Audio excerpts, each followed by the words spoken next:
Hi, good afternoon. My name is Norma Cavazos. I am the school board president. Today is Thursday, May 26, 2022. We are at a special meeting of the Board of Trustees of Harlandale Independent School District. It is 6:15. I am calling the meeting to order and we'll begin with roll call.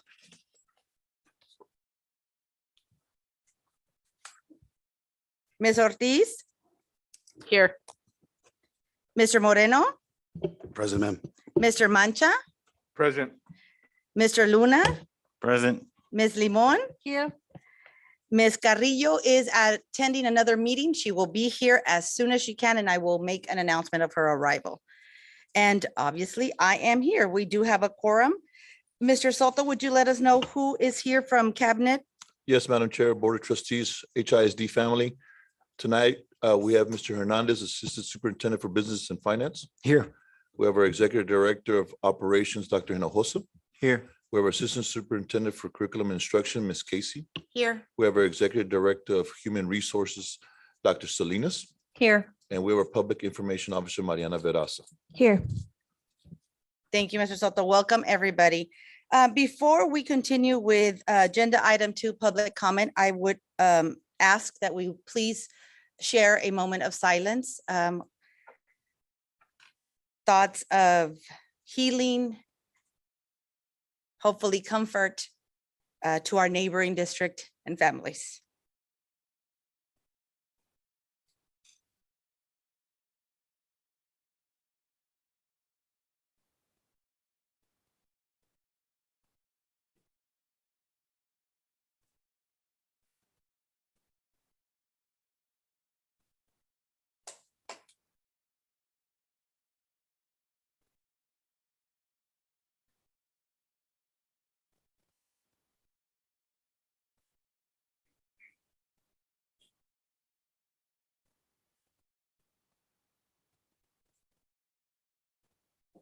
Thank you very much. Did somebody know? Moving on to agenda item 2, public comment. We have several community members that have signed up to speak. First one is Mr. Jose, and Miss, do you pronounce it Llamas? Okay. Mr. Llamas, come on up. Good afternoon. Just as a friendly reminder, you have 3-minute maximum to speak. The topics addressed shall be limited to those specifically included on the board's agenda and or district related.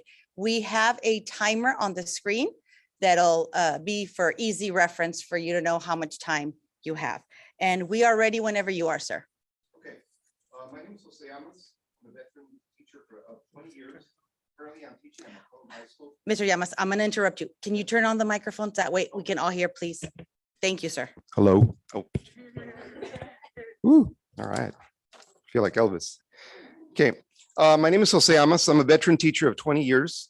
Currently, I teach at McCollum High School. I'm also a military veteran, Marine Corps. And although I didn't graduate from the district, I am a Southsider. Okay, I love Don Pedro's. Okay, I'm here along with my colleagues today to encourage you to approve a 4% raise in teacher salaries. Being a teacher is tough, and maybe tougher now than ever, as we saw a few days ago in what happened in Uvalde. Teachers have been through a lot these past couple of years. They've had to deal with a pandemic, teaching virtually, hybrid teaching, COVID testing, mass social distancing, people getting sick, deaths, teacher shortages, substitute shortages, budget cuts, lack of resources. And in spite of all of this, we have been able to persevere, adapt, and be able to overcome. We've done our duty. This school year, we're finally back teaching in full classrooms, and some of us, including myself, were also able to get these kids not only to pass their classes, but also to pass the STAR test.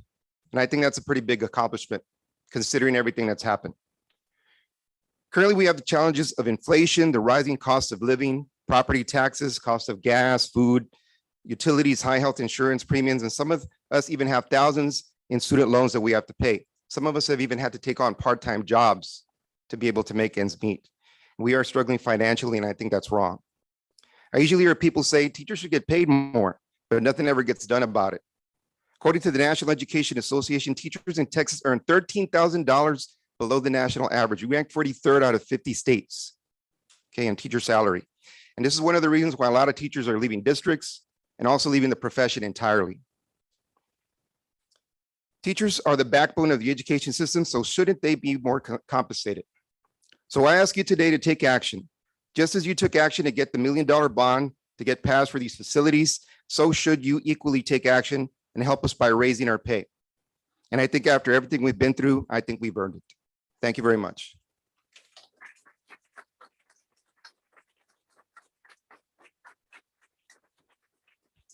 Thank you, Mr. Llamas. Thank you so much for your comments and for signing up for public speaking. We appreciate that. The next community member is Luis de la Cruz. Mr. de la Cruz. Good afternoon, sir. Good afternoon. Thank So you for having me. Just as a friendly reminder, you have 3 minutes maximum to speak. The topics addressed shall be limited to those specifically included on the board's agenda and or district related. And as for easy reference, we have a timer there of 3 minutes for you to use, and you can start whenever you're ready, sir. My name is Mr. De La Cruz. I am a second-year teacher at McCollum High School. I teach CTE, health science. So my kids want to be nurses and all that fun stuff. The reason I'm here is to support them. You guys have invested in infrastructure. This infrastructure needs a lot of help. Okay. This isn't news or anything, but I chose a position with another school district because of this. The squeeze on my personal life is right at the edge of spilling over into my public life and my performance as a teacher. I had to make a decision. I love my kids. I love the classes. These people here make it all worthwhile. But I can't keep making that drive all the way over here from Universal City, Converse area. I just can't. So if this is not going to be the first time, it's not going to be the last time. So how many more times are you guys going to see two-year teachers jump the ship? So those are my last words. Thank you. Thank you, Mr. de la Cruz.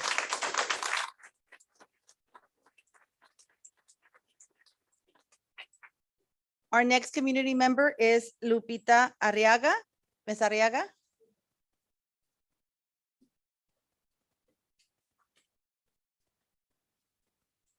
Hi, Ms. Arriaga. Hello. As a friendly reminder, you have a 3-minute maximum to speak.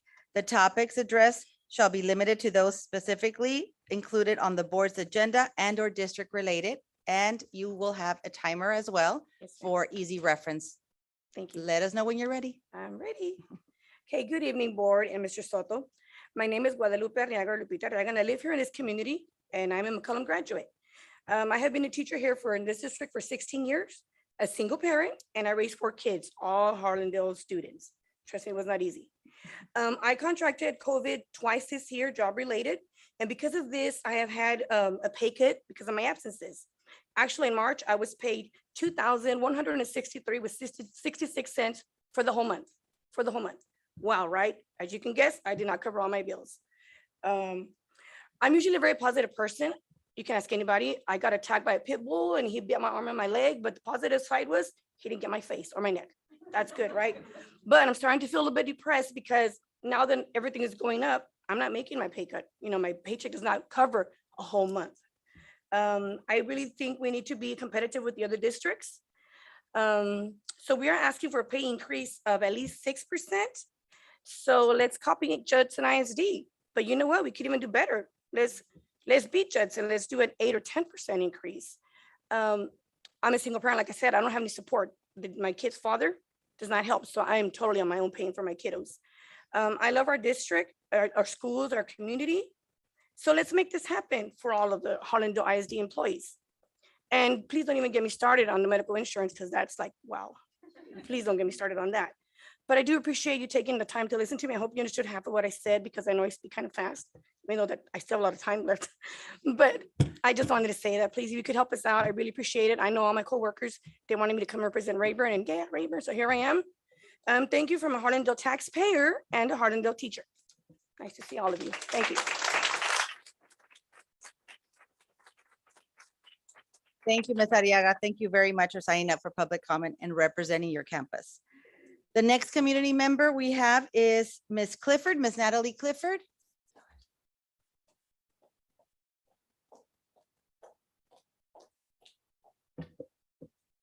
Hi, Ms. Clifford. Hello, is this working? Yes, it's on. As a friendly reminder, you have 3-minute maximum to speak. The topics addressed shall be limited to those specifically included on the board's agenda and or district related. And as a friendly reminder, you have a timer on the screen to help guide you. We're ready whenever you are, ma'am.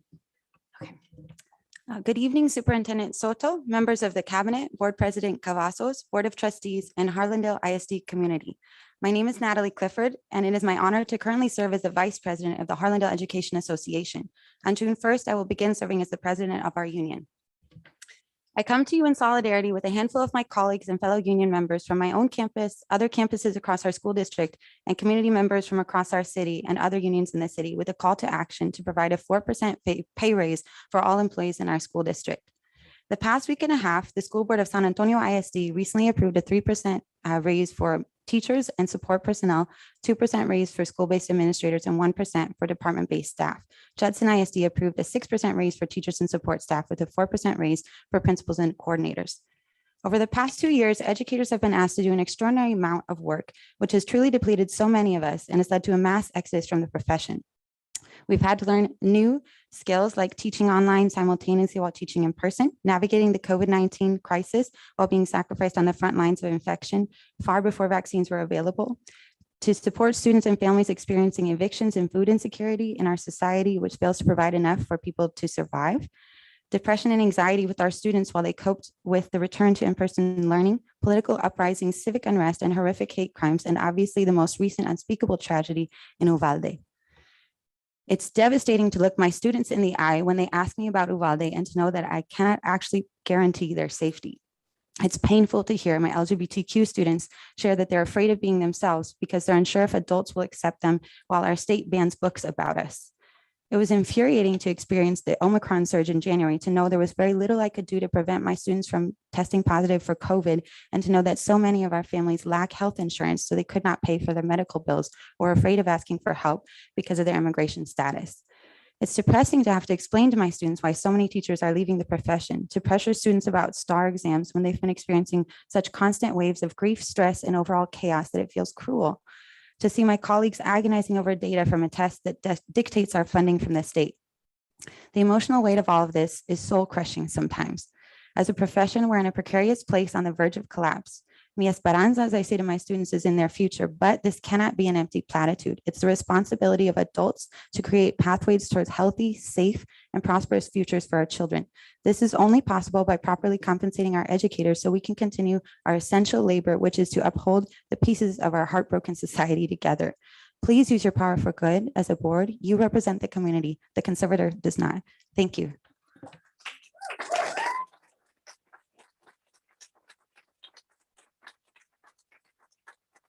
Thank you, Ms. Clifford, for your comments and for signing up for public comment. The next community member is Sarah Zimmerman.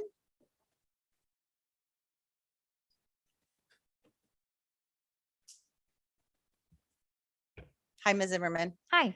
So you have a 3-minute maximum to speak. The topics addressed shall be limited to those specifically included on the board's agenda and or district related. And for your easy reference and guidance, we have a timer there for 3 minutes that you can take a look whenever you want. So we're ready whenever you are, ma'am. Got it. Thank you. Hello, trustees, HISD staff. My name is Sarah Zimmerman. I live in Harlandale, right over there by Leal. And I'm also a teacher in SAISD, your neighboring district. I'm here to support teachers and school staff who are asking for a much needed and deserved 4% raise in this upcoming budget. When I think about a budget, I think about value. What do we value? How can we show what we value? How do we show our nutrition workers, our custodians who came to work during the pandemic, during the scariest parts of the pandemic, keeping our schools clean, keeping them safe, and keeping our kids fed? How do we show our instructional aides and other school staff that we value them? Those people that came in and subbed in our classes when teachers were getting sick during the pandemic. How can we show all of our school staff that we value them, from teachers to custodians to speech pathologists to IAs who check in on our kids and build those relationships with our kids daily. That's who makes our schools our schools. We can show our school staff that we value them by compensating them for the important work they do with our kids day in and day out. In my school district in SAISD, 2 weeks ago, they approved a 3% raise for school staff. And school workers honestly deserve so much more than 3%. So if you value your workers and if you want them to stay and not run off to Judson or other professions, as many people have thought about, and boy, have I thought about it, I implore you to vote for a 4% raise to show our school workers who you value. Thank you.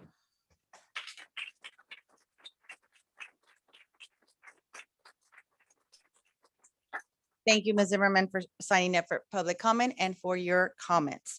Next community member is Lance, and I don't want to mispronounce your last name. Is it Escoloto?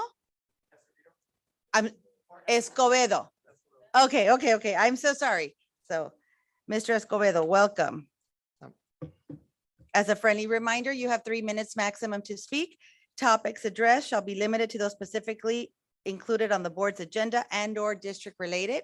And you also have a 3-minute timer there for your easy reference and guidance. We're ready whenever you are, sir. Thank you. Thank you, Superintendent and members of the board for this opportunity to speak. My name is Lance Escobedo, or Escobedo, and I'm a biology teacher at Harlandale High School. I'm actually a second-year teacher. I remember Luis when we were in training back 2 years ago. But I love this community. I love my students. At this point, I think we all know teachers are expected to not only be teachers for these students, but to also be role models, counselors, friends, and sometimes even parental figures for a lot of these students. And in this year alone, there's been 27 shootings across the United States in schools, and teachers are feeling the pressures to feel like they have to be the security or protectors of these students as well. As staff looks for relief from central office and other places, central office piled on the excessive paperwork this year by demanding we make excruciatingly detailed lesson plans. Next year, they plan to micromanage our professional learning communities, or our PLCs, where they'll give us specific days we can only work on one category at a time. And they also tell us that we have to provide agendas for our daily meetings. Our state politicians ask us to report suspected medical procedures that students may or may not be having. They threaten teachers from telling certain facts. The state is also rolling out the teacher incentive allotment, the TIA, which will be used to help to have teachers compete for an opportunity to be chosen to receive large amounts of money. School staff feels attacked from every angle, and it shows. 6 teachers this year from Harlandale High School left in the middle of the year. From what I hear, that's pretty unheard of for even one teacher to leave in the middle of a year, and we've had 6. Most of those were not filled. Most of those positions were not filled. As of April, the inflation in this country was at 8.3%. The union is asking for 4%, and I stand with them. But if we're being real with ourselves, anything under 8% is a pay decrease. When I tell teachers that I will not be teaching next year, they reply with, "Good for you. I would leave, but I can't because of," and then they go on to mention their bills, their insurances, their children, their livelihoods. Not a single teacher that I have talked to where I said I was leaving, that they said that they were going to be happy to be here next year or happy to be teaching next year. Next year, from my understanding, the school plans to hire less teachers and have bigger classrooms. This will probably make the long list of problems we have even worse. I know money doesn't solve all the problems, but it will definitely be a good pain relief, and it'll ease the pain for these teachers and the other staff. Please go above and beyond the 4% raise for all staff. I think it will not go unnoticed. Thank you.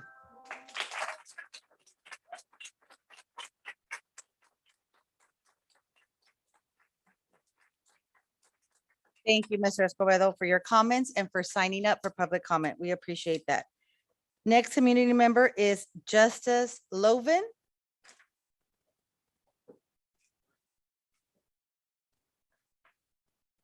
Hi, Mr. Levin.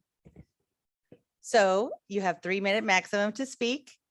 The topics addressed shall be limited to those specifically included on the board's agenda and or district related. And easy reference and guidance is on the screen for your 3-minute of maximum. So we're ready whenever you are, sir. Thank you, Chair. Hello, my name is Justice Levin. I am, like these fine folks, a member of TSTA, and like the earlier fellow, an unlikely Southside transplant. But I reap a lot of the benefits of getting to live here. So thank you for having me. As I said, I'm a proud TSTA member, and I'm proud of that precisely because I get to stand with folks like the ones behind me who came here today to speak for themselves, sure, but moreover, to speak for their colleagues, the people they work with, for their students. Oftentimes, when school workers come and they say, we need a raise, it's easy to mistake that for a selfish thing. Obviously, it serves us, but it serves our students too. As we carry the weights of everything we have to deal with, of everything that's going on, if we can't take care of ourselves, how can we begin to take care of anyone else? Sorry, my notes have closed. 4% is not just reasonable, it's a conservative demand at this point. Every single ISD in this area that has passed the budget so far, and y'all are pretty early on in the process, has passed a raise for school workers. The highest Judson 8, the lowest SAISD 3, with the middle being 4. Lower than the mathematical average, although with a set of 3, it's like the analysis. 4% is like nothing, man.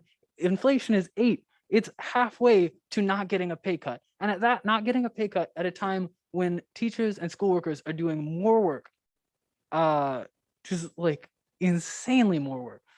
2/3 of teachers have considered leaving the profession in the past year. 2/3, and that's 2/3 of people who took the time to respond to the survey that was taken. Let me tell you about people who are too busy to respond to a survey.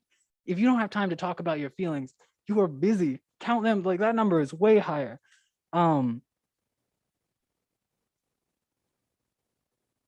Sorry, I'm bad at reading notes.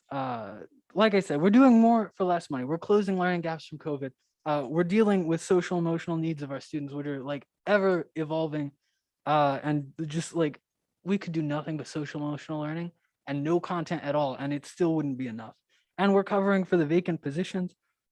The people behind me are miracle workers.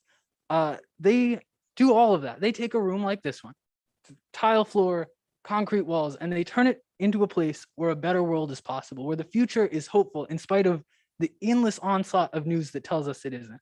They convince young people not just that they should have hope, but that we have hope, and we have hope precisely because the future is in the hands of our students. You can do a similar work of magic here. All it takes is just to make the right decisions, to convince people that what they're doing is worthwhile and that they should continue. 4% is nothing.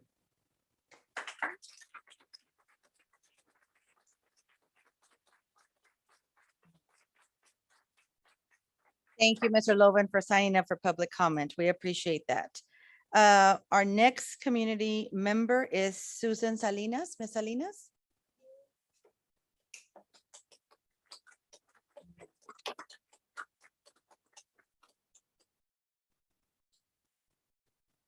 Good afternoon, Ms. Salinas. Good afternoon. Friendly reminder, 3-minute maximum to speak. The topics addressed shall be those included in the board agenda and or district related, and you have a timer for your easy reference and guidance. We're ready whenever you are, ma'am. Thank you. Good evening, President Cavazos, members of the board, Superintendent Soto, and the community. I'm Susan Salinas, TSTA staff, speaking tonight about the budget. I don't know what I can say that they haven't said. Y'all hear from me all the time. And I'm glad that the employees in this district came to give you their side. I think their heartfelt experiences really give you an idea of what they've been going through. But I'll let you know, at last meeting, I gave you the statistics on how Hardin ranked on hiring salary schedule compared to the other districts. The good news is that Hardin has improved. As you might know, as everybody's told you, Jackson gave us 6%, San Antonio 3%. And I know the other South Side districts, Southwest and South Side are looking at a substantial pay raise. I don't know what it's going to be yet, but that's the indication from them also. So we need Hardindale to keep up the momentum. You guys have done a great job for the last couple of years getting our teachers higher ranked, and I would like us not to slip. When we're awarding large stipends, when you look at the budget for the stipends, for the professionals, be aware how it impacts the other employees. You have some professional employees making more than an assistant principal or a principal. We ask that you look at the administrative pay scale and make the appropriate adjustments there too. The classified and paraprofessional midpoint system should be adjusted because last year, the $13 pay increase really messed up the system because your experienced people were making 25 cents more than a first-year person. That's not right. Our experienced people should have a gap between the pay. So please look at that. We also have been hearing that some of our experienced HVAC electricians are retiring and resigning. We hope the district will replace those employees because they're not buildings. We don't have less buildings. We're gonna have the same amount. We need to hire those people so that our students and our employees in those buildings are taken care of also. So HAA is asking for a 4% increase based on an employee's salary and not the midpoint, not the midpoint. The increase is for our professionals, classified and paraprofessional employees. And our professional employees includes our teachers and our administrators. Thank you for your consideration for a 4% increase for all employees based on employee salary. Thank you for your time.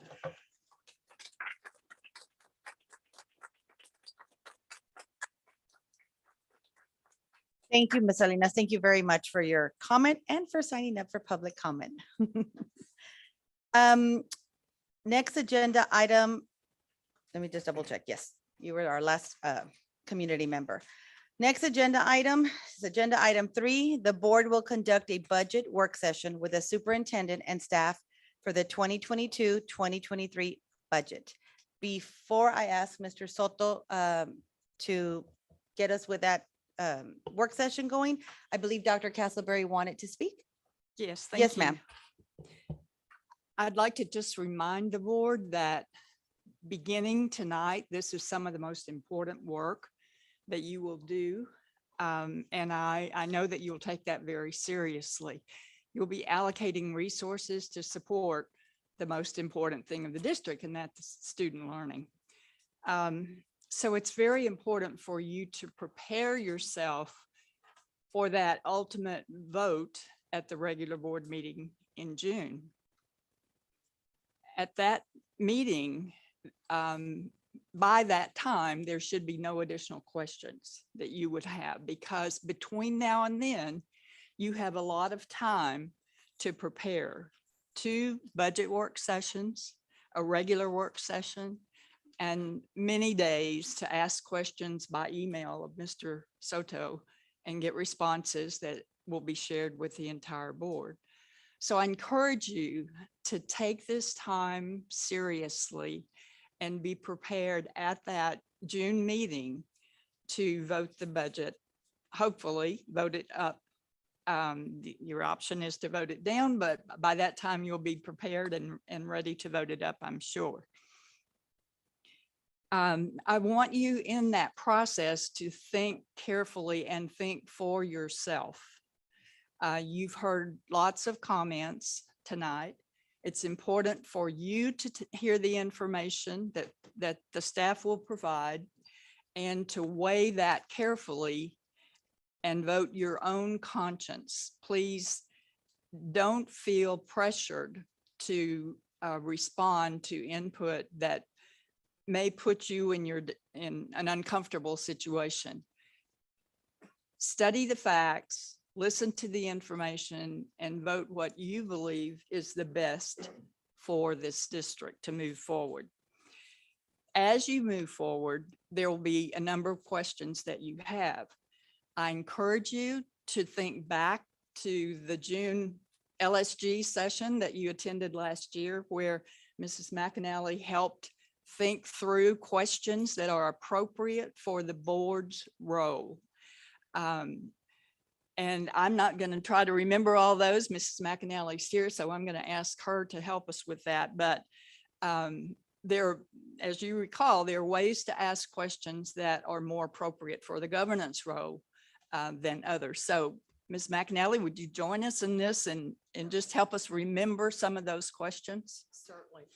Just as a reminder, in your Lone Star governance process, your focus you have three areas: inputs, outputs, outcomes in the district. And the inputs started the process, and that comes from your superintendent in collaboration with the board. That's where you are right now.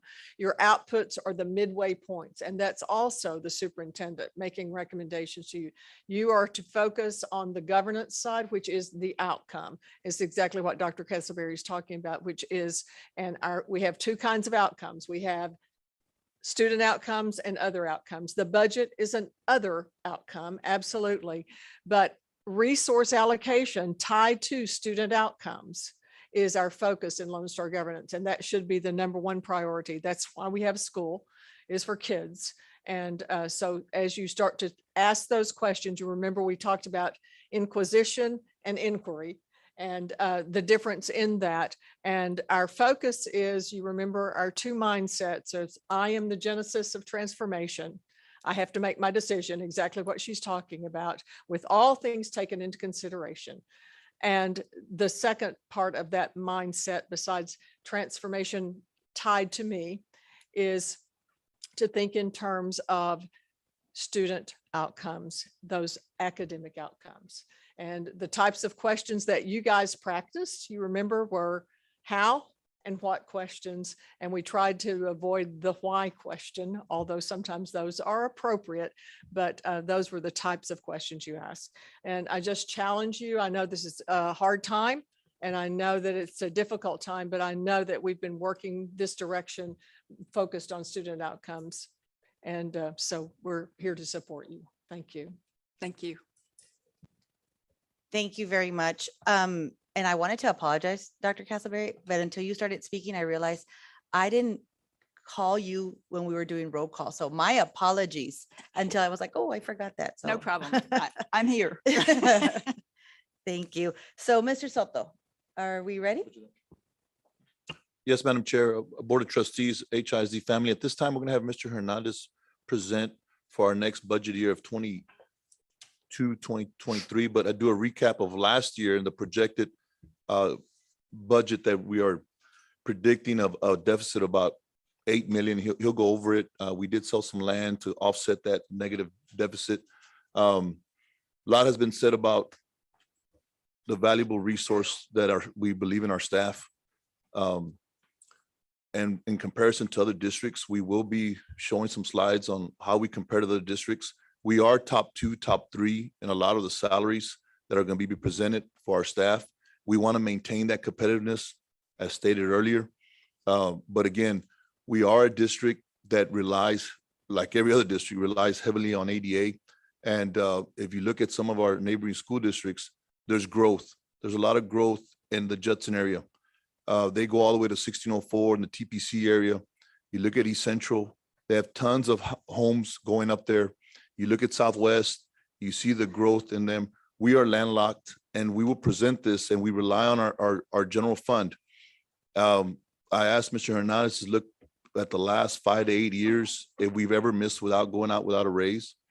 And so this budget work session is going to be a little different than any other. We are going to concentrate on the compensation for our staff. And we're going to give you a general percentage on what that would look like and feel like, with some incentives, including with the increase in rates. So with any other questions as Mr. Hernandez goes, let us know and we'll stop and elaborate. Thank you, Mr. Soto. Mr. Hernandez, I think we're ready whenever you are, sir. Thank you, ma'am. Madam Chair, members of the board, superintendent, the community. We will pick up where we left off from last week's budget meeting or board meeting in covering the quarterly report.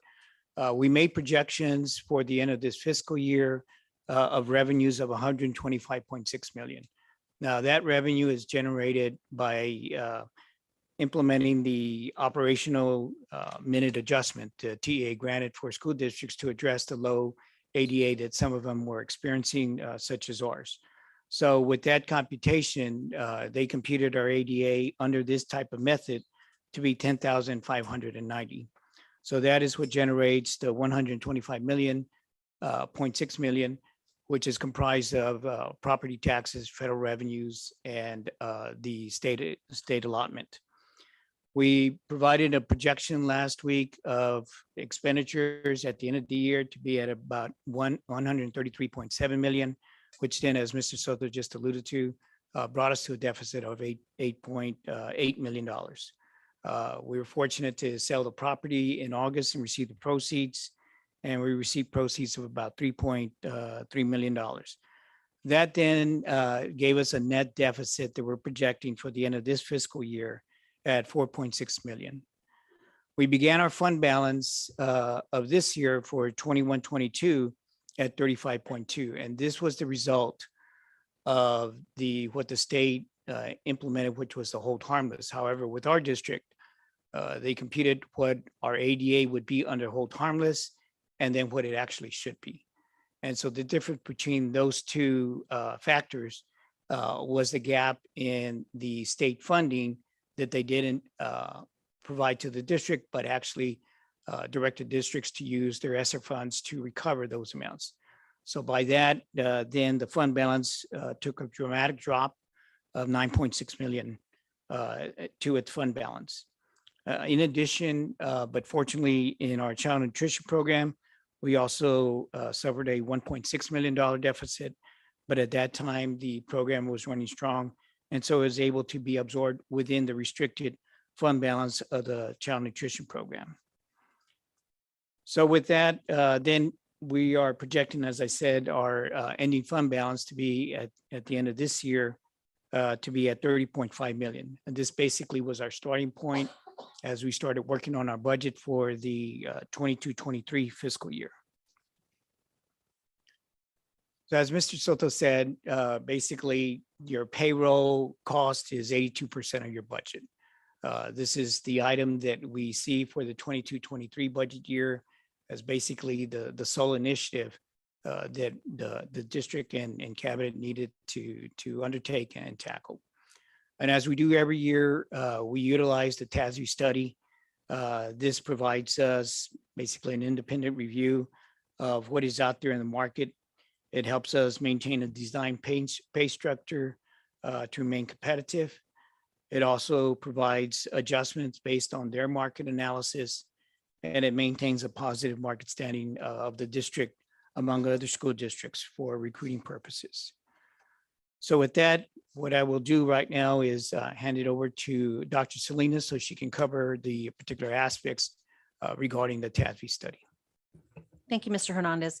So what you're going to see right now is our 21-22 teacher pay for our current year based on last year's board approved raise. Based on TASB recommendation. I know they went above TASB recommendation, and you'll see where Harlandale falls for this school year. Harlandale is third with our 12 comparison districts here in San Antonio at $55,500 for 0-year salary. So we were third out of 12. The next slide is going to show you how different benchmark years, how we compare. Again, this is for this year. And you'll see the benchmark years of 0, 5, 10, 15 and 20. And you'll see that gap, I know in the last 3 years, I've seen that gap grow and grow. And that means because we are above and continue to be above the market comparison with the 12 districts. TASB recommendation always wants us to adopt the general pay increase to maintain market competitiveness. For teacher structure, for this year at least, the general pay increase will be recommended to be calculated as a percentage of the teacher's actual salary. But for other pay groups, the GPI will be calculated as a percentage of an employee's pay grade midpoint. You might be asking why, but when you look at all of the midpoints for the other pay grades, the majority of the employees fall below the midpoint, which is why it would have the most benefit to those employees in the pay groups. Another recommendation by TASB is we want to always implement updated pay structures, realign to the market, and provide adjustments to address market differences and maintain equity. We want to be able to bring employee pay to new range minimums. We want targeted adjustments for those who are below market comparisons. And we also want to maintain teacher pay equity adjustments for positions within the educator career path. And Mr. Hernandez will now review the superintendent's recommended compensation plan for this school year, the upcoming school year, excuse me. Thank you. So as cabinet and superintendent gathered and looked at the 22-23 budget, we reviewed of providing a 2% increase for the annual base salary with a $1,300 retention stipend.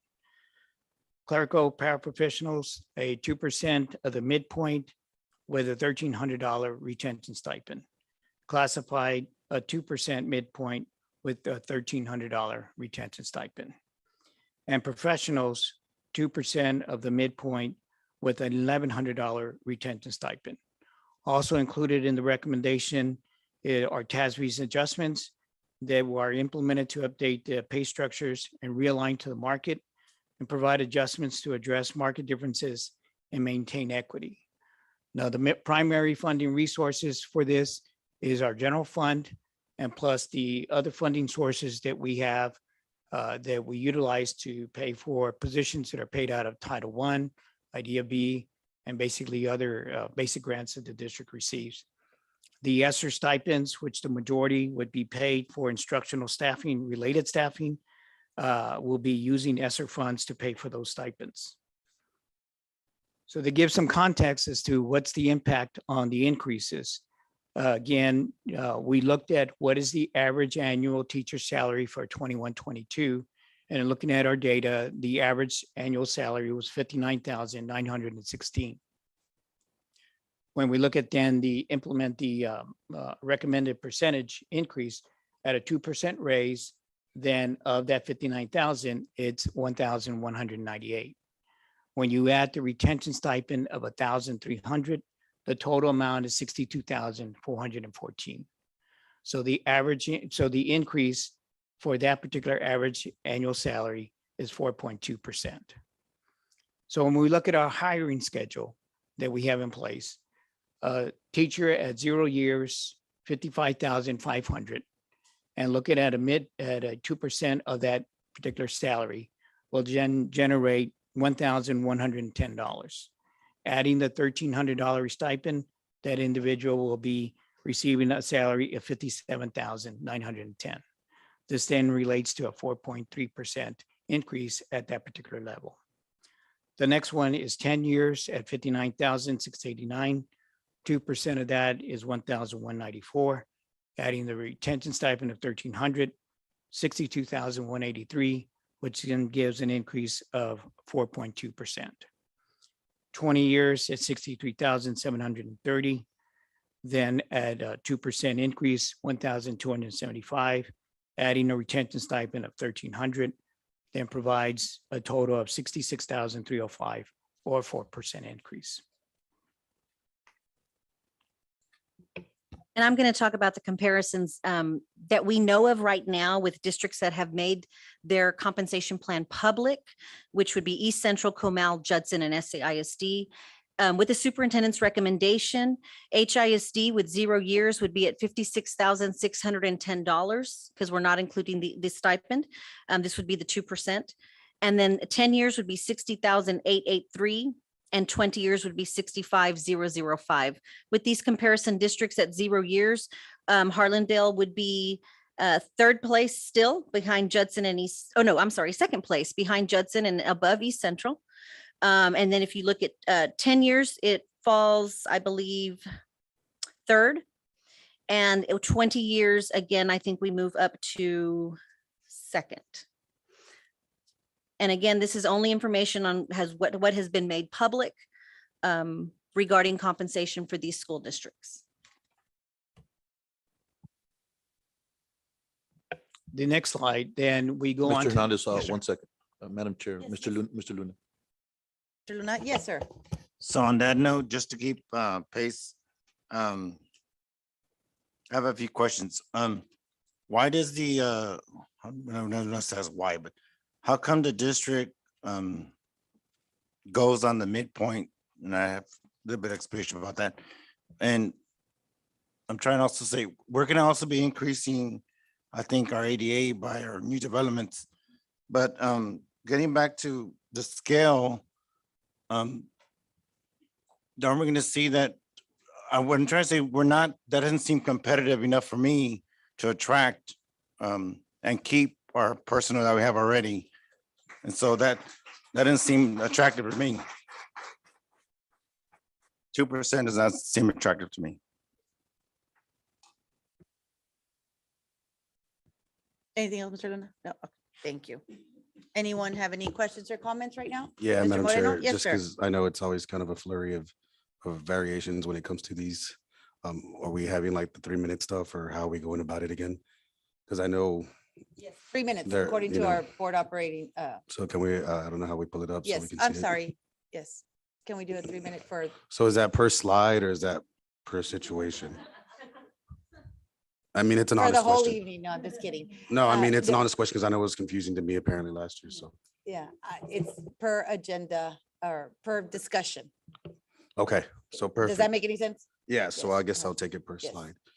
In this situation, sir, if you don't mind, Mr. Hernandez, it was just kind of percolating in my mind. Can you elaborate like with the primary resources? Is that, I mean, I know the general fund is how we're gonna fund raises. But when it comes to ESSER funds, can you elaborate what that exactly means more specifically? Sure. So what the district received was what they called ESSER 2 and ESSER 3 funding. And we received that that began this year in 21-22 and will be available to us for the next 3 years up to 23-24. So as I said earlier, when the state then calculated the amount of state funding that they actually were going to pay the district, the gap of that, which was about $11 million, which ended up net of $9 million hit to the fund balance. Their guidance then was to then look at your positions, look at your payroll costs, look at your cost in general in the general fund and see what can be absorbed in your ESSER 2 and ESSER 3. Those are federal monies with compliance requirements, guidelines, factors that need to be met in order to make those allowable costs. So those two particular main funding sources, one, ESSER 2 was at 17 million. ESSER 3 is at 38 million. And again, that's to last over the up to 23-24. So what the district did to help it begin absorbing some of that or making up some of that loss of the general fund balance was to move over positions that it saw would qualify under these federal program. And a main group of positions are those that are funded out of state compensatory. So those are coming out of the general fund under the state compensatory program. And then those are being transferred over to the federal fund. We also saw other positions such as social workers, secondary positions that at one time were funded with high school allotment, but actually ended up getting rolled into the general fund. And so those particular positions are being funded with ESSER. So the idea of the federal government and the state saying, okay, we're providing you ESSER funds to close the gap. But in the situation that we're facing, we're trying to see how can we make up for that shortfall that we suffered in 2021. No, and I don't mean to interrupt you there, sir, No, but sir. I remember last year, I thought we already had allocated it for like the next 3 years based on what was required through the compliances and through the new positions from CT stipends to RTI, MCLs. Is that not already allotted or are we bringing that back into the general fund? Or is that how it works? I'm just a little puzzled by that. I wanted to know if that's kind of what that means. I interpret it that way. So I don't know if you can kind of expand on that if you can to just give me a little bit more clarity. Sure. And so when we talk about it being allotted, so those positions that I just mentioned, we're looking at having those in the general fund. So in this next year of 22-23, all those positions that I mentioned are going to still be funded out of ESSER. In 23-24, they're also going to be funded out of ESSER. Now, when we get to the point after 23-24, we're going to need to address those positions.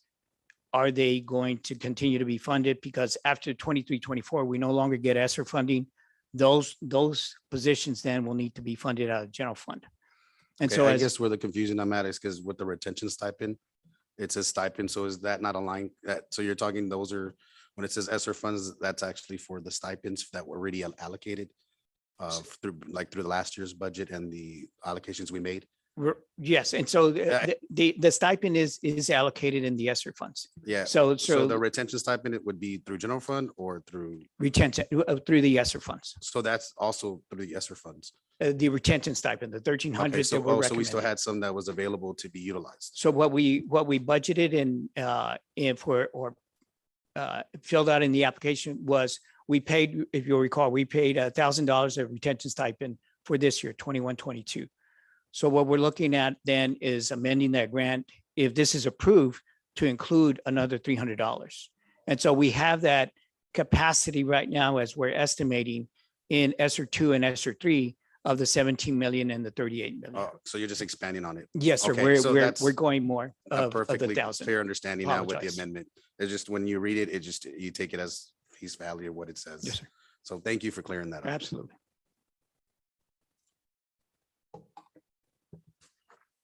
Any comments or questions, or can Mr. Hernandez keep moving forward? Yes, Mr. Luna. Yes, that was 1,300, that, you know, the community knows it's 1,300 for every employee except the admin, correct? Yes, sir. And directors. That's across the board, so that's a good raise. Professionals and assistants and all that, right? Thank you.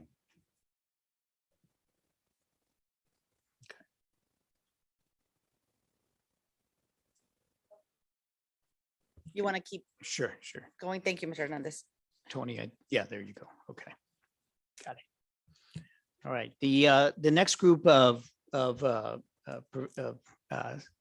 staff is our clerical and paraprofessionals. And so, as we said, our superintendent's recommendation is 2% of the pay grade midpoint and plus the $1,300 retention stipend. So the chart here gives you the various pay grades from pay grade 1 through pay grade 8. And so again, just as we did with the teacher salary, we looked at the group that made up the majority of each of these pay grades. And so in particular, pay grade 1, you had a group with that worked the 197 days. The average annual salary for pay grade 1 in this particular pay grade is $21,728. So when you look at a 2% midpoint for that particular pay grade 1, the increase would be $478. You add the $1,300 retention stipend, the total amount then is $23,506. So then computing the actual percentage increase, it is actually an 8.2%. You do the same basically then for each pay grade going down. So pay grade 2, the average salary is $23,511. The 2% of the midpoint then brings in $502. A retention stipend of $1,300 then provides $25,313, an average increase of 7.7. So the increases, as you can see on the column on the far right-hand side, range from 8.2 to 3.9, all the way down to pay grade 8. And this is for the clerical paraprofessionals. The next group is then looking at our classified. Again, we look at pay grades 1 through 8 and bus drivers. Again, it is a 2% increase of the midpoint, and then plus a $1,300 retention stipend. So just as we did on the previous slide, you look at pay grade 1, the average annual amount is $24,743. A 2% of the midpoint generates $667. You add the $1,300 retention stipend, then it provides you a total of $26,710. So that particular pay grade or that average annual wage results in a 7.9% increase. Pay grade 2, $28,650 is the average annual wage. A midpoint of 2% is $700.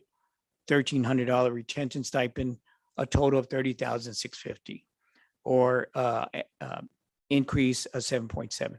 So again, just as we saw on the previous slide, then the far right-hand column gives you then the actual percentage increase that the employees will experience in each of those pay grades 1 through 8. The last one is the bus drivers. Their average annual wage is $18,000. But again, note that bus drivers' work schedule, and this is based on just a work schedule of 5 hours. Now, we know our bus drivers, when We're in regular operations. There's many field trips, many events that they drive bus. So that's really how they also incur additional hours and additional pay. But just looking at the basic 5-hour schedule that they operate under, their average annual amount is 18,066. A midpoint increase would be 596. The retention stipend of 1,300 then gives you a total amount of 19,962, or a 10.5% increase. The next group is then your professionals. Again, the 2% pay grade of the midpoint, the retention stipend is $1,100. So again, we look at pay grade 1, the average annual wage is $54,603. The 2% midpoint is $1,302, a retention stipend of $1,100, total of $57,005, or a 4.4% increase. Pay grade 2, same thing, $62,534. The 2% midpoint of $1,368, a retention stipend of $1,100, and then a total of $65,002. So that gives you then a percentage increase of 3.9. So again, on the far right-hand column, it gives you the range of the increases from 4.4 to 3.0. As we went through the budget process, and as we mentioned earlier, our starting point, looking at the fund balance that we were projecting to have to start the new 22-23, we also looked at, as we do each year, the campus allocations so that we align them with the reduced campus enrollment that we've been experiencing. And we go through this each year. So as we did that, there were 22 elementary positions that through attrition were no longer needed for the 22-23 year. And so that provided a budget reduction of 1.3 million. The secondary positions of 18 secondary positions were looked at, and then that would provide a budget savings of 1.4 million. We also looked at non-campus restructuring and reductions. And again, all of this is done through attrition and vacancies, and that resulted in 2.1 million. We also looked at our department budgets. Each year we budget for vehicles, we budget for equipment and other items that as cabinet and as we met with our department staff, determined that, where could we hold off on these type of expenditures and provide some budget reductions of 1.4 million. Our next major effort that we're looking at, and we'll be bringing further information regarding this at the next board meeting, is our efforts to try to help reduce our health insurance costs. As we know, it's continues to go up. And one of the ideas that we've looked at and we've seen results at other districts by going partially self-funded with a partially self-funded insurance model. So again, this slide then provides the budget summary. And this provides what we're looking at and projecting for the end of the 22-23 fiscal year. So when we look at budgeted revenues, the difference between this and what we experienced for 21-22 is we're not counting on TEA to implement their operational minutes adjustment. We're looking as though they're going to fund basically according to their funding formula. And so as we looked at our projected ADA for the 21-22 year, the actual ADA that we're projecting is 10,179. Now, keep in mind, for 21-22, with that adjustment TEA is giving us, they're using a 10,590. We don't anticipate that for the 22-23 years, so we have to adjust our revenues accordingly. The revenues then in total with property taxes, federal revenues, and the state allotment is 123.6 million. Now, the payroll costs that are reflected here reflect a 2% recommended increase. It also incorporates the savings that I just mentioned on the previous slide in order to help try to meet the 2% increase. We have campus allotments, district allotment, utility, and we also have our maintenance tax notes. So the projected budget expenditures for the 22-23 year is 135 million. So with that, and then subtracting the resources that we have of 123 million, we're looking at a projected deficit of $12 million. So if we look at our starting point of what we're projecting our fund balance to be, would be at $30.5 million minus the deficit. So the ending fund balance at the end of 2023 would be 18.5. So one of the things that we also heard at the last board meeting is try to look out further a few years to see where does the district land on outcoming years based on what is being budgeted now. So what this slide provides is in the first column is the slide of what I just covered, which again at 2% increase for the 22-23 year brings us to 123.6 million. Total expenditures of 135.6. And again, the deficit of 12 million. As I said earlier, then we end up with a fund balance of 18 million. So if we look at, as we met as cabinet, we said, okay, well, what is that going to look like, at least in the next 2 years? So everything staying status quo and using an estimated amount of ADF 10,179 if no raises are given in 23-24. Then basically your revenues remain the same at 123 million. And of course, your expenditures continue at 111 million, which is as it is budget for 22-23. And so your deficit now is $12 million. So because of what our projection is for 22-23 being an 18, then that 12 million reduces that even further. So at the end of 23-24, the fund balance then would be reduced to $6.4 million. If we then take that one more year to 24-25, which is the year that we go into without ESSER funds, just looking at what we currently are presenting this evening as far as being budgeted under the general fund, again, the deficit is at 12,054,000. Now what remains after 23-24 is a fund balance of 6.4. And basically, we're in the red at $5.5 million. Madam President. Dr. Casavari, yes, ma'am. Ma'am, question? for Yes, Mr. yes, of Hernandez? course. What is the recommended fund balance level for this district? So the recommended fund balance is 2.5 months of operations in dollars. That means about approximately $25 million. Thank you. As cabinet, then we looked at, the other scenarios that have we've heard discussion on. And so we looked at a 3% raise and basically going through the same process. So if we go through that same process, to do a 3% raise is basically adding another million to the budget. So our deficit for 22-23 would be 13 million. And again, if that stays stagnant through the next 2 years, at the end of 22-23, our fund balance would be 17.5. 23-24, it goes down to 4.4. And then in 24-25, 8.5. And then we looked at what does that mean for for a 4% increase. So basically, again, as I said, it's a $2 million, $1 million increase for each percentage. So then we would be at $113 million in payroll costs, which then raises the amount of the budget expenditures at 137, and then producing a deficit of $14 million. So the ending fund balance for 22-23 doing a 4% increase is 16.5.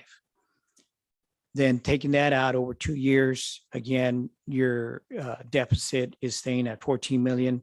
And then your fund balance carries over 16 to a 2.4. And then by the end of 24-25, it would be a negative 11.5.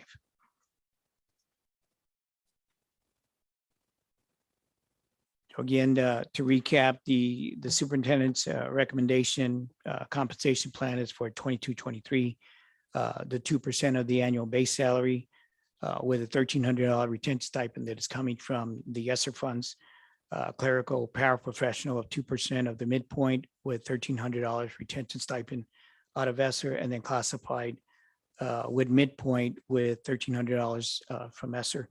And for those positions to qualify, and then professionals 2% of the midpoint with $1,100 retention stipend in the TASB adjustments. Again, keeping in mind the primary sources that are available to us.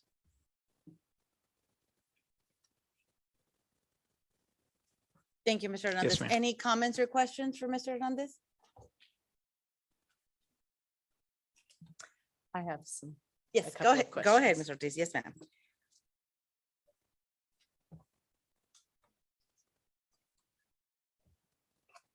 Okay, so the end of this year, we are projecting, or is this a fact that the ADA is going to be 10,179? Currently, it's a projection.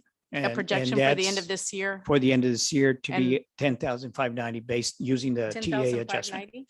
Yes, ma'am. Where- So on slide 2, it gives you the amount of the 10,590, and that's implementing the state's adjustment to ADA as it's giving to all school districts. Okay, and so over the course of the next 3 years, we're basing our budget summary on 10,179 ADA. Yes, ma'am, because what we're doing there is we're not anticipating the state providing that adjustment that they're giving us, as they're giving us for the 21-22 school year. Okay. I also have a couple of questions. I was glad to see that we're considering self-funding. I've been saying that for a couple of years. Yes, ma'am. I also would like for us to maybe consider self-funding on the other part where we do property insurance, because we're paying to repair our buildings anyway. But that's just a comment. Back on slide or page 10, nobody else has published a retention stipend. Are we alone in the county for doing retention stipends? We need to check on that and get back to you. I know Judson had posted a retention stipend. Every district is different. I think who just did one? Southwest did one for people who signed their contracts. Miss Salinas told me that this morning. So different districts do different retention stipends, whatever works for their budget and for their district.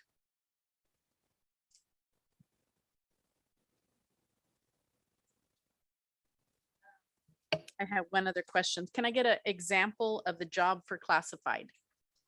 Sure. Have those, Mr. Hernandez? You got it. Yes. So classifieds include cafeteria workers, regular custodians, assistant managers for elementary and middle school, cafeteria managers, grounds upkeep, assistant cafeteria managers, warehouse workers, head custodians, HVAC, maintenance delivery workers, police dispatcher, transportation dispatcher, warehouse workers, carpenters, head custodians, locksmith, mechanic, electricians, plumbers. So all of our maintenance department and food service. Thank you. That's it. Any other questions or comments? Yes, Go ma'am. ahead, Mr. Oh, No, go ahead, Mr. okay, Luna. thank you. All Mr. right, my Martin. argument against the midpoint, as far as I understand, one of the things I feel is, and I've worked as a district over 30 years, is I know it feels like the ones that be up below the midpoint are getting a raise, or getting a big raise, a bigger raise than the ones above the midpoint. But as a supervisor, I'm sure the ones above the midpoint are some of them might be supervisors or in charge of their departments. And it's like, I know for example, here we have our superintendent, he makes so much, and then the directors make so much, and there is a bigger gap there. I'm trying to, as an example, right, Dr. Salinas? And so I know it doesn't feel good for them, the supervisors, the veterans have been here over 20 years, that the new guys just maybe a quarter, 30 cents below them, and they've been here a long time. Now, when I started in this district, I made $18,500, and I retired about $65,000. That's a big jump. But when I retired, I was only making like $10,000 more than the new person that came in. But that's my choice.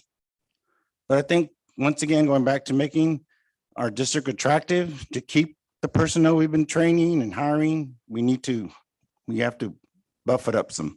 And that's where I think I'm coming from as far as the midpoint. It doesn't work a lot. And I hear from my janitors, from my custodians. My mom was a cafeteria worker, so I feel for them. My wife was an assistant for many years as well. So they are suffering, right? The ones who are here, they're suffering with their pay insurance, with their inflation. We need to I think personally, they need to make more than the girl that's making $15 at Bill Miller's. I mean, you're taking care of the future. And we know what happened in Uvalde. But we need to look at ourselves, like they've been saying, we need to look at ourselves and look at ourselves as a district and say, we need to do something about it, and we're in charge of doing something about it. So that's my charge, to look into, see what we can do, present, and we'll work this back and forth, I know. But that's where I'm trying to see exactly what we can do for our staff, for our community. Because like Dr. Castleberry says, we're working on student outcomes. If you want the best, you got to do the best, provide the best. Or provide someone that's going to be here giving their whole heart. And like Uvalde, they gave their lives for their students. They actually gave their lives for their students. And so that's where I'm coming from. Thank you. Thank you, Mr. Luna. Mr. Moreno? Or Madam was Chair? it Ms. Okay, okay, Ms. Limon, yes, ma'am. It's hard to see all these red numbers that we have here. And I know sometimes, we could do better. And I know sometimes we could come out of this, somehow, some way. You always are genius to do this, to come out of. Okay. Can't have that. Yes. No comments? Point of order, please. Let's keep it professional, ma'am.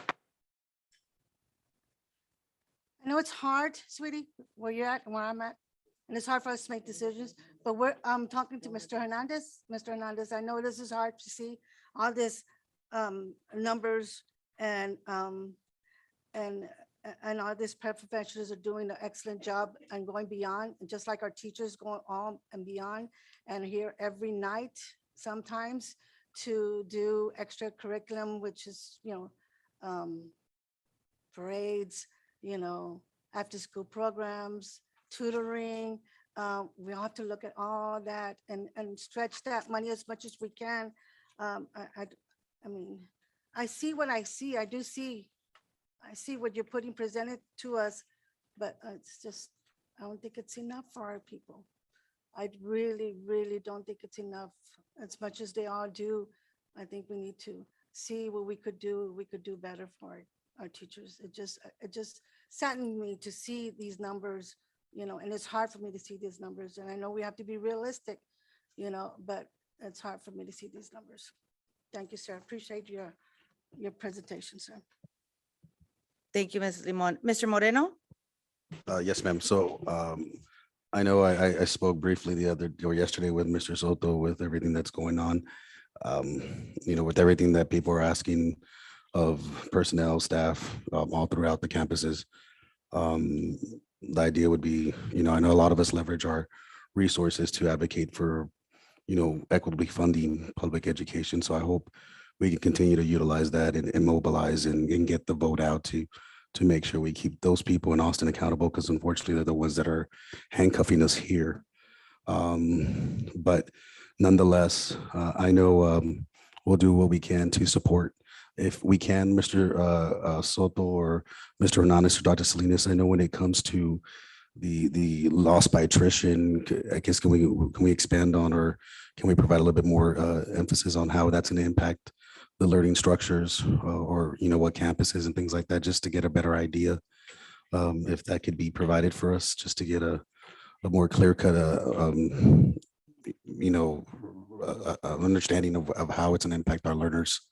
Also, when it comes to these positions, especially with it's something that I get impacted directly, and it's hard to take off that hat, the variety of hats that we all wear. But if as a third year assistant principal, and then having someone that's making about the same as me based on stipends, it is tough. My district finally was able to do the steps and provided us the increase. So I finally rose above my wife, actually, who was a counselor, because she's on the teacher pay scale and I was below her. as an assistant principal. So it's interesting. But just where we can do what we can to provide the supports, and just if you guys can just expand, because I know with me, it's trouble for me to find a way to ask the correct question without this and that being considered opposite. But to me, it's just really the rationale. To me, it's always if we can provide the support on and the reasoning and the rationale. I mean, to me, I'll support whatever we need to support. But it's really just based on that. So that aspect of it.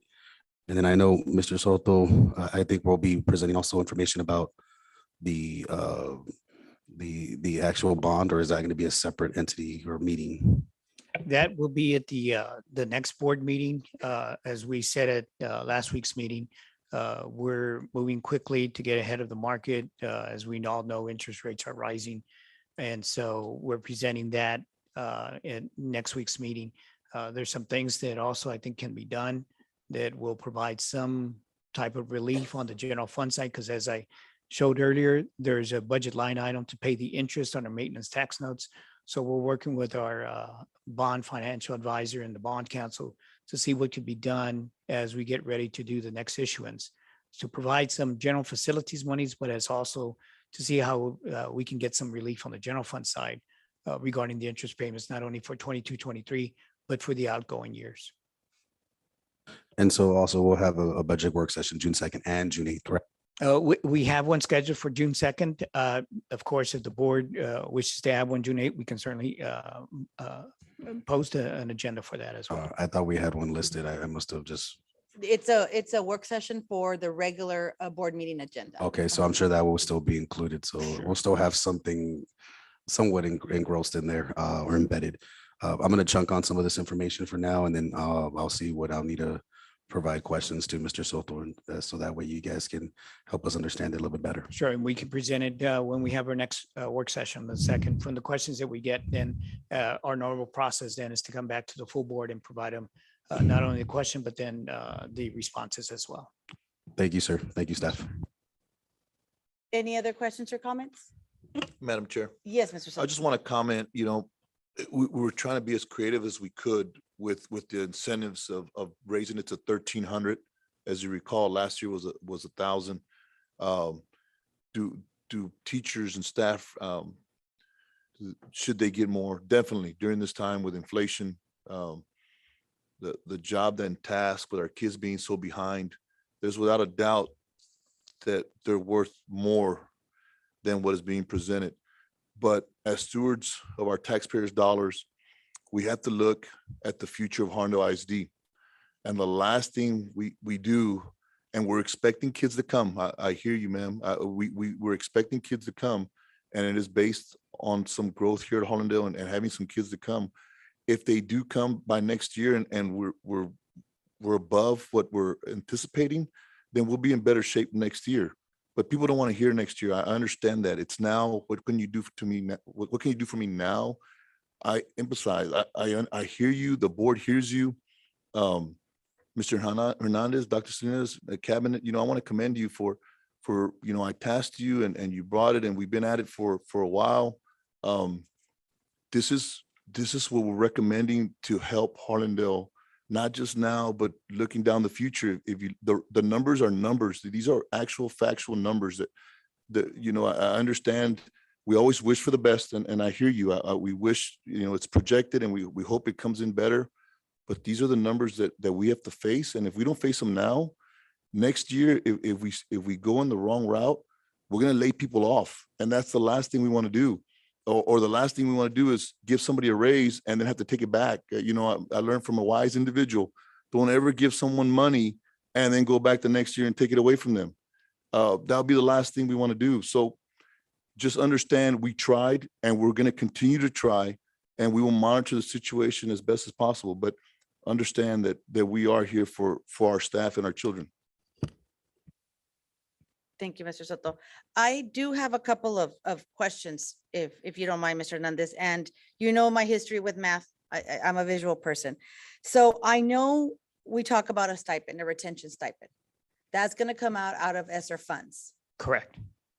What happens after the last year that we have the ESSER funds? No Then more retention stipend? no more retention stipend. Hopefully our ADA increases, as Mr. Soto had said. If it does increase, then that will provide additional state funding. Then possibly that might be a source that we can continue with the retention stipend. But as we do every year, Mhm. we wait until our audit is completed. We know exactly where we're landing. And so in November, we take steps to passing a resolution to either provide a retention stipend or increase the existing one that we have. And so we actually did that for the 21-22 school year. So we started this year with 600 Mhm. and it got bumped up to 1,000 because of the efforts by the board wanting to reward our teachers and staff for their work. And then I have another question. Hypothetically, if we do not give out retention stipends, what would the scale look like for a larger increase? And what I guess what I'm saying is, when you gave us a 2% scale and then the 3% scale and the 4%, those all include the stipend, correct? No, the 2%, and I can go back to that, but So is it two, is the proposed superintendent's proposed schedule, that includes the stipend? okay, hold on. Tony, can I go back on that?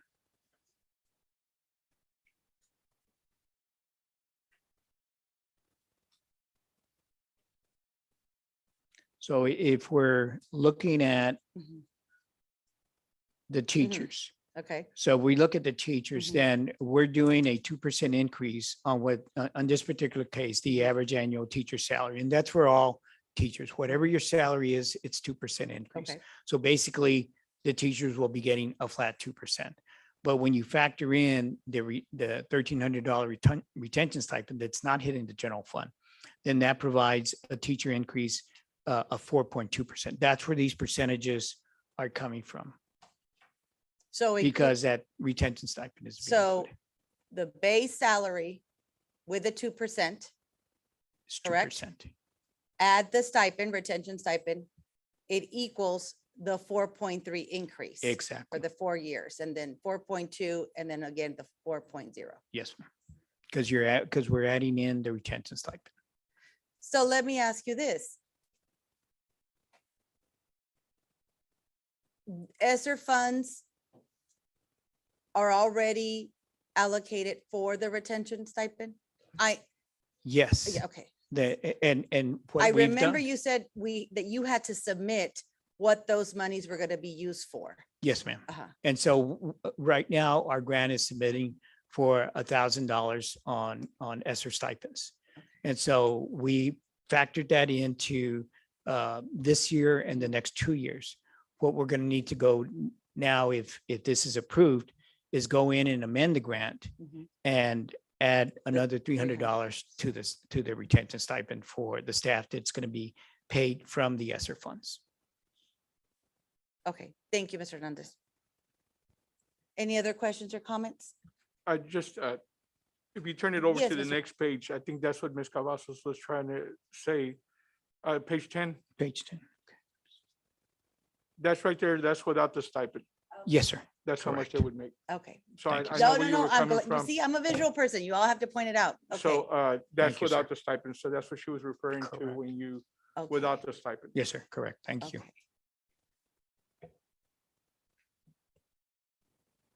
Any other questions or comments? Okay, I guess we can move on to the next one. Real quick.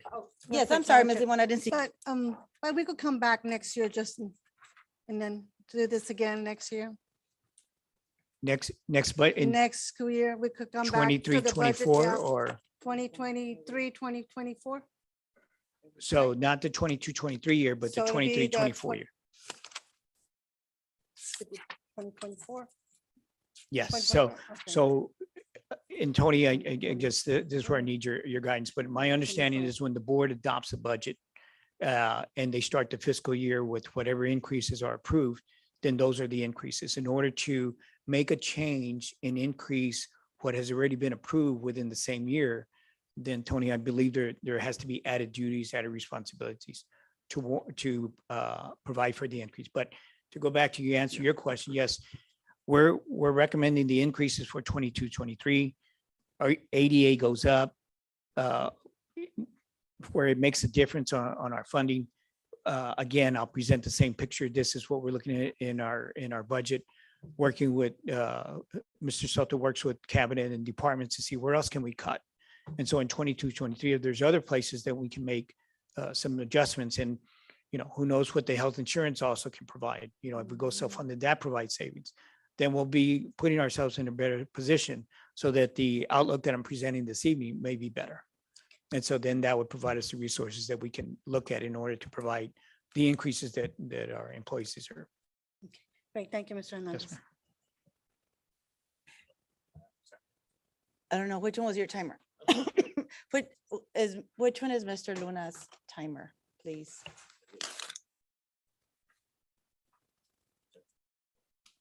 Four seconds. Make it real fast, Mr. Luna. I'll wait till next time. Thank you. I do have a question, if I may. Those school districts that have gone public with their salary increases, are those percentages, do they include a retention stipend? Do we know?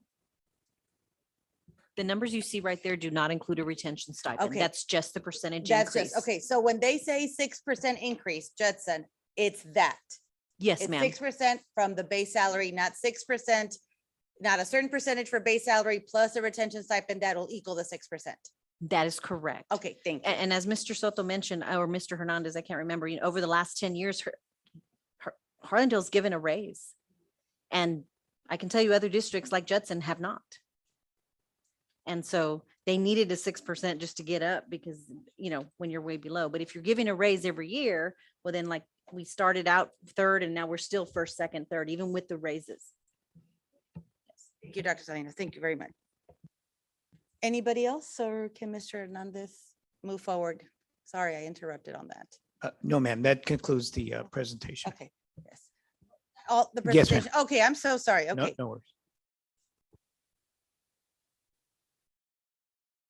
I have questions, but I have to gather my thoughts. So emails will be going out. So I just want to make sure I ask the right questions and I can get the answer that I can put a vision to. But thank you, Mr. Hernandez. Anybody else, any comments or questions?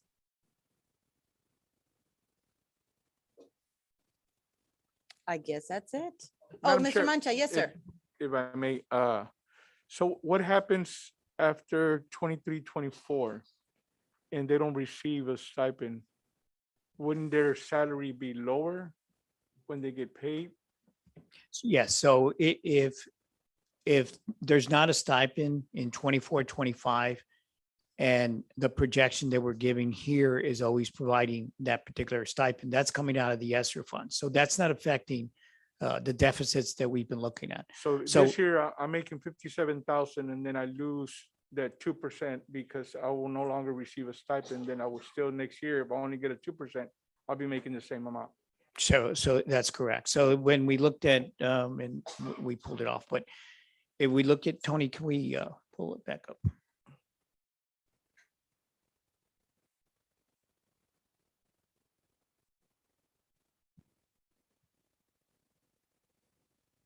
So it's as you say right here. So so the average teacher's salary is 59,916. As you said, Mr. Mancha. So then a 2% increase will give that teacher 1,198. So let's just say that this is what's going to be presented for 24, 25. So then basically that teacher is getting a 2% increase and they would be getting 1,198. They're no longer getting that 1,300. So that 4.2% is not 4.2%. It's going to be 2%. So it's as you say. So basically the cost of living goes up. They're really Sure. not getting Yeah. it. Yeah. And that's what makes us make this Yeah, difficult to no, present I understand. because we're trying to deal with, Yeah, what we that's- thought was going to be available to us and at the end of No, sir, 2021. that's why I've been getting numbers down Yes, and sir. and stuff. Thank you. Absolutely. Anybody else? No? I guess that's it, Mr. Hernandez. You will be getting emails though.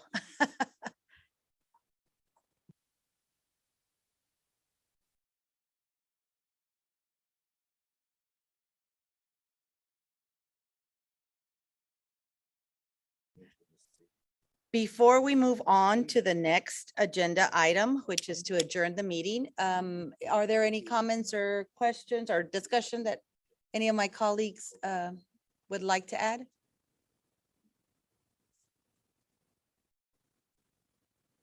No? Okay, so do I have a motion to adjourn tonight's meeting? Yes, ma'am. If I may, I'd like to make a motion to adjourn, please. Thank you, Mr. Moreno. Is there a second? I'll second. Thank you, Ms. Limon.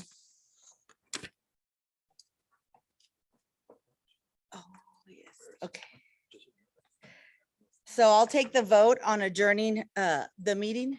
Ms. Patty, can you clock, please?